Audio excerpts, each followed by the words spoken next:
Jalan kita untuk menempuh cinta ilahiyah atau mahabbah adalah yang pertama uzlah.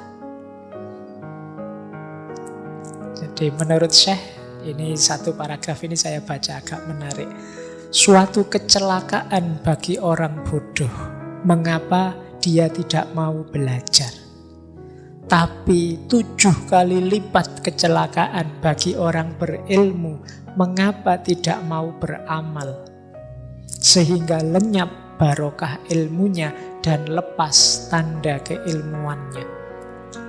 Yang benar bagaimana? Berilmulah, beramallah, kemudian jauhkan dirimu sementara dari makhluk untuk menumbuhkan rasa cinta kepada Allah. Karena kalau kamu dekat terus dengan makhluk, kemungkinan besar kamu tergoda dengan dunia. Maka ada jalan yang lebih lurus, lebih utama. Ayo kita cari ilmu, mari kita mengamalkan ilmu. Dengan ilmu dan amal ini, mari kita mendidik diri. Antara lain dengan uzlah sebentar. Uzlah ini menjauh.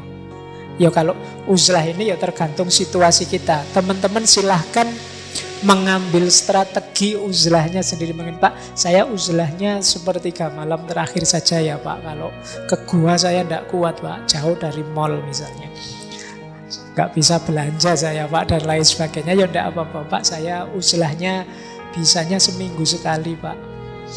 Ya kalau akhir pekan saja, kebetulan masih jomblo jadi saya sendirian.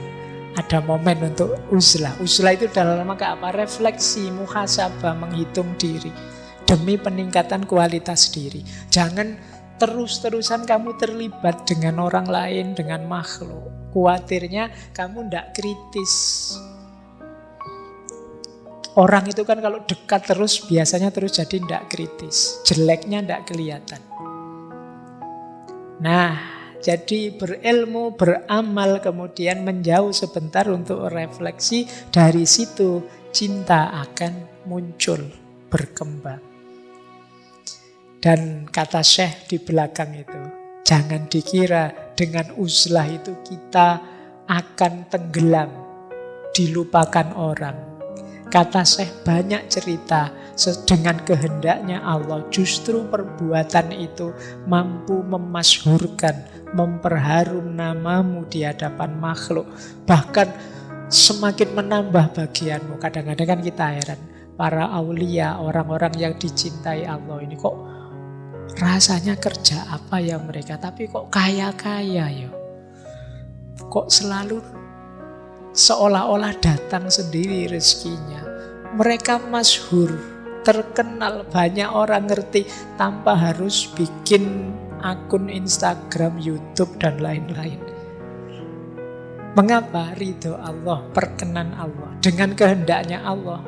Kalau Allah menganggap bahwa kemasyhuranmu bermanfaat bagi umat, insya Allah akan ditakdir masyhur, harum nama demi kemanfaatan makhluk. Kalian tidak usah sibuk mikir itu. Sibukmu adalah memperbaiki diri, mencintai Allah setulus mungkin. Jadi rumus pertama uzlah. Rumus kedua ridho, apapun ketetapannya. Orang yang dicintai Allah tentu rela atas ketentuannya, tidak memerlukan pertolongan dari selain Dia. Baginya kepahitan seorang fakir adalah kenikmatan. Ridho kepadanya dan merasa nikmat jika bersamanya. Letak kaya itu di pikiran. Nikmat jika sedang merasakan sakit. Jinak jika berada dalam ketakutan. Alangkah beruntung wahai orang yang sabar, wahai orang yang rela, wahai orang yang memadamkan hawa nafsunya. Saya lanjutkan. Pecinta Allah adalah tamu di sisinya.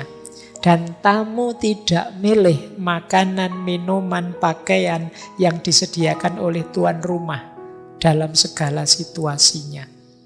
Namun jika ia senantiasa terus-menerus berdiam, sabar, rela, maka kepada tamu yang seperti itu katakan, gembiralah atas apa yang engkau lihat dan jumpai.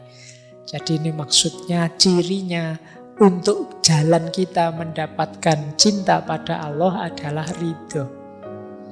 Kita ini ibarat tamunya Allah.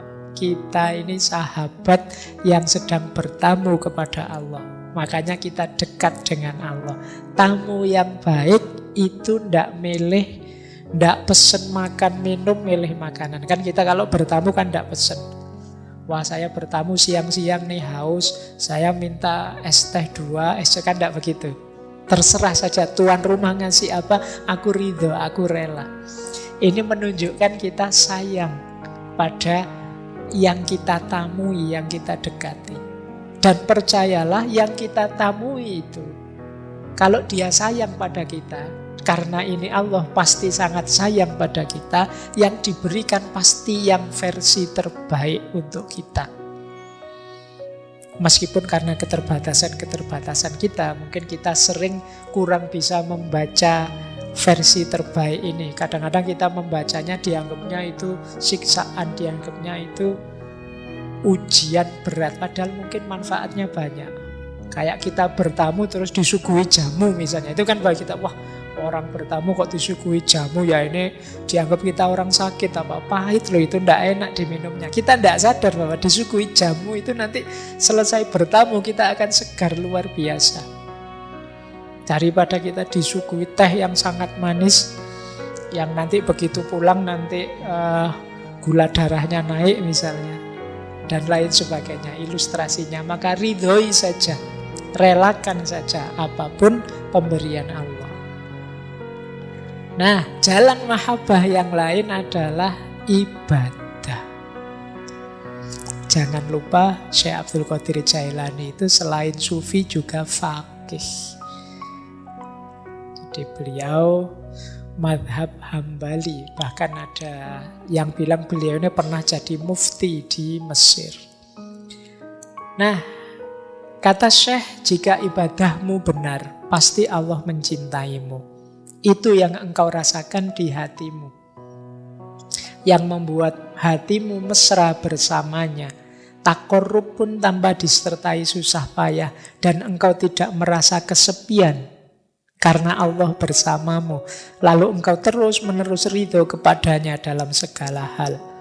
Bahkan andai saja dunia ini terasa sempit dan peluang-peluangnya tertutup bagimu, engkau merasa Allah yang maha luas tetap bersamamu.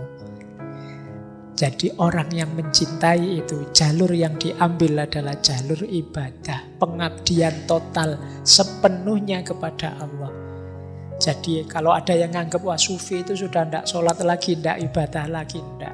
Di hampir semua sufi yang sering kita lihat itu selalu menyarankan tidak meninggalkan syariat ibadah. Jika ibadah kita benar, insya Allah Allah mencintai kita. Kalau Allah mencintai kita, pasti akan ada efek positifnya dalam hidup kita. Pasti akan terasa. Kebaikan-kebaikan akan kita lakukan, takorup yang kita lakukan itu akan berjalan tanpa susah payah. Kita tidak akan kesepian lagi. Kita akan lahir ridho pada Allah. Tadi kan kita disuruh ridho. Kalau kita aktif dan semangat beribadah, di antara keistimewaan yang dianugerahkan Allah adalah ridho dan juga kelapangan hidup. Nah, ini jalan ibadah. Saya lanjutkan. Nah, jalan lain mahabbah adalah bagaimana kita jadi rahmat bagi sesama.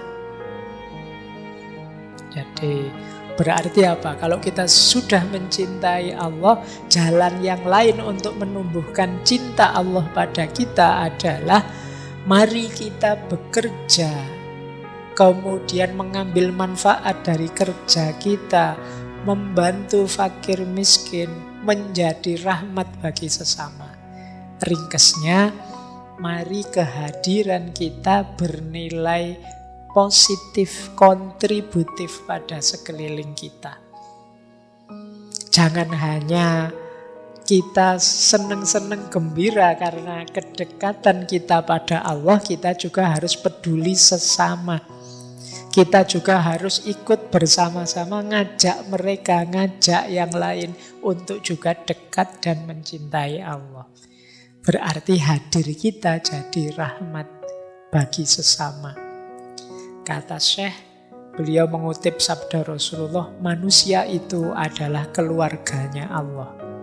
Dan manusia yang paling dicintai Allah adalah yang paling berguna bagi keluarganya. Mari kita jadi orang yang paling berguna bagi keluarga kita. Siapa keluarga kita? Manusia. Semuanya saja. Ini jalan cinta. Jadi jalan untuk menumbuhkan cintanya Allah pada kita dan cinta kita kepada Allah. Nah, jalan yang lain adalah melakukan segalanya demi dan untuk Allah. Jadi, kalau ini sudah sejak awal tadi kita jelaskan, orang yang mencintai itu melakukan apapun niat awalnya karena Allah dan tujuan akhirnya untuk Allah. Mengapa aku melakukan ini? Karena aku tahu Allah ridho dengan yang aku lakukan ini dan tujuannya juga untuk Allah. Jadi dari Allah menuju Allah.